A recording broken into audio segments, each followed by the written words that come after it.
Welcome to Burlap Teaches. Enjoy the video. You start with essentials: domain control, SSH access, and a reachable server. Once those are confirmed, install Certbot, the recommended Acme client, or another Acme client matching your system.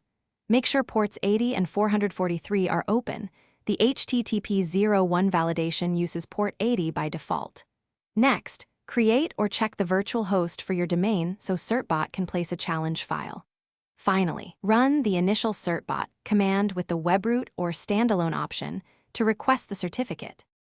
Once you begin validation, pick the method that fits your setup: HTTP 01 for standard web servers, DNS 01 for wildcard certs, or TLS Alpin 01 if supported.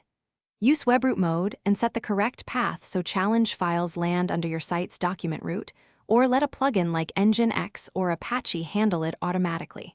After Certbot completes, verify the resulting chain and private key are in /etc /letsencrypt/live/your domain.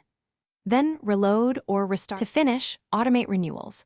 Create a cron job or systemd timer that runs Certbot renew twice daily and reloads your server on success. Make sure to test with Certbot renew dry run to confirm hooks and permissions work.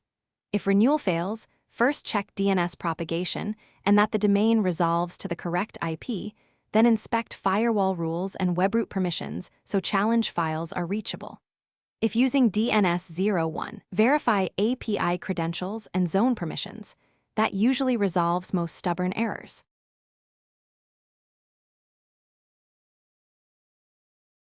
Thanks for watching. Consider subscribing if this video helped you.